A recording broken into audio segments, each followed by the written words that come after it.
Hello, and welcome to the course introduction video for Introduction to Sociology. In this video, I'm basically going to cover the syllabus, some of the course requirements, and then introduce you to Blackboard. All right, my name is Dr. Sarah Donley. My office is located in Brewer Hall 324. Here's my phone number and my email address, and of course my office hours. Email is the best way to get a hold of me. Because I might not be in my office or I might not check my voicemail daily. So please email me if you have any questions about anything, and I tend to respond within 24 hours. On the weekend, if it's something that can wait till Monday, I won't respond until Monday, but if it's something that's more of an emergency, say you get locked out of a test, I would be more likely to respond and deal with the issue then. That's kind of at my discretion, however. All right, so the textbook for this class is by Anderson, Taylor, and Logio. The book is called Sociology, the Essentials, the 9th edition. This book is required, and with it, you need to make sure that when you buy the book, that it comes with an access code for MindTap, okay? If you're buying the book off of kind of a third-party website, not through the bookstore, or not through the publisher, you're not going to have that access code. And MindTap, what MindTap is a interactive learning system that you'll be using throughout this semester that kind of gives you some activities for each chapter and practice questions and internet activities that you'll be doing week to week for like assignments. So please review the email and also the Blackboard announcement that I put out that details where you can go about obtaining the MindTap and the book, the access code and the book. All right, so this class is, of course, an introductory course. So the nice thing about it is that you get kind of a broad introduction into sociology, and it's kind of a survey class, and so we get to kind of see all of the different areas and topics that sociology covers. Okay, so what is sociology? Sociology, of course, is the study of humans and how they interact with one another, human behavior. Why do we do the things that we do? It's also the study of social structure. So when you hear social structure, think of like institutions that we are embedded in every day. So like education, JSU is an institution, and that shapes our behavior. It shapes our decisions. And think about the family as an institution and all of these things. So this will become, of course, more clear as the semester goes on, but we'll also talk about things like social inequality and social change and what those things look like. What does that mean for society and and for all of us in society, of course. All right, so with an introductory course, we're going to look at the different methodologies that sociologists use to study society, the different types of theories, and then also kind of a little introduction into the different topics that we cover too later on in the semester. So if we talk about course requirements, there are 4 course requirements. That is exams, MindTap, assignments and homework, and discussion boards. Okay, exams are pretty straightforward. There's a midterm and a final. They are each 50 questions worth 100 points each, so 200 points total. They're not cumulative, so you'll take the midterm, will cover the first half of the material. The final will cover the second half of the material. And they do typically come with a time limit. I've been doing 60 minutes in the past because that is what my face-to-face classes take as well. And I do provide study guides for those as well. All right, MindTap, which I mentioned earlier, is the week-to-week activities that you'll be doing on Blackboard. They're called practice questions, and there's one for each corresponding chapter that we'll be covering that week. And you will have unlimited time to complete these activities, but you will only have 3 attempts, okay? So the way that this course works is it's set up in a week-to-week basis like an online course is set up.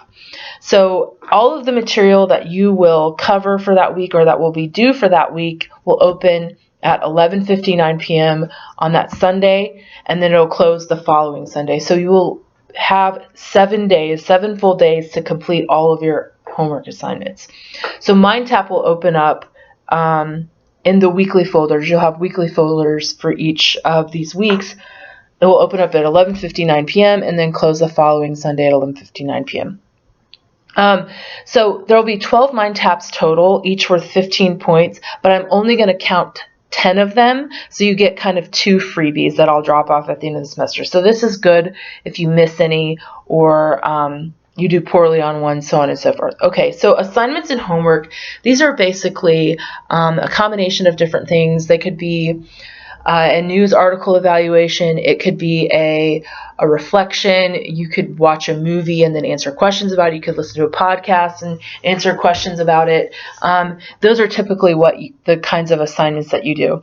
And so there are 6 total, but you will only be required to do 5 of them. So again, kind of similar. I'll only count 5 towards your final grade, so you get a freebie there as well.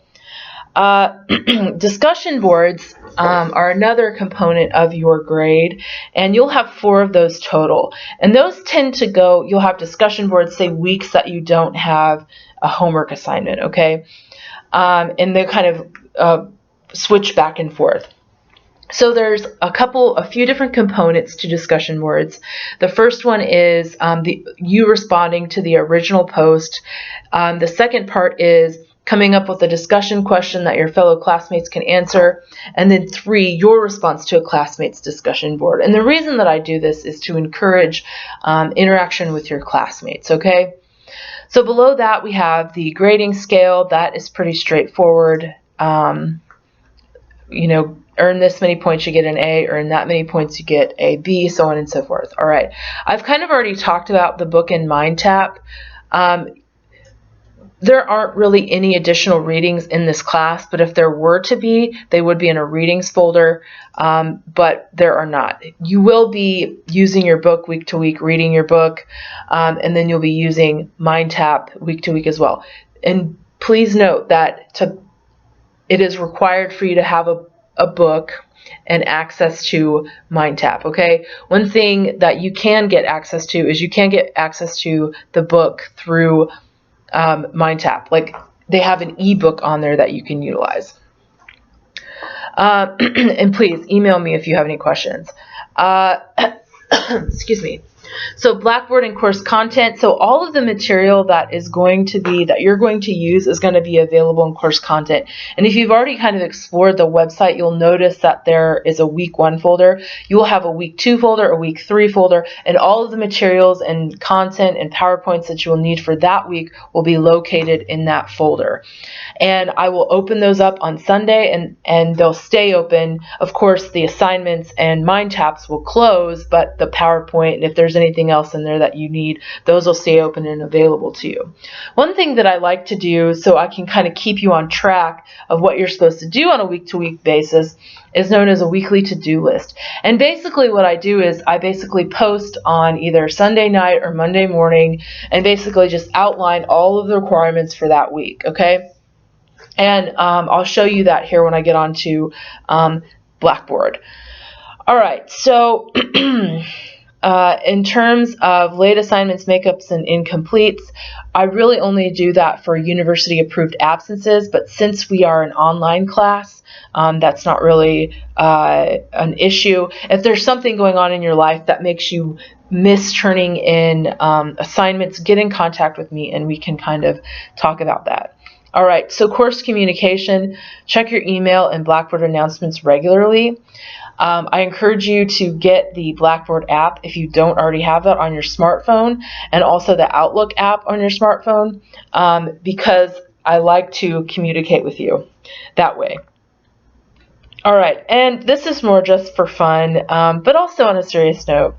So before you email me just kind of random questions, I encourage you to check the syllabus ahead of time, because a lot of times that information is available there and you don't necessarily need to email me when you can just kind of find the answer on your own. And so here's a little caveat: every time you ask a question that could be answered by the syllabus, monsters eat a kitten.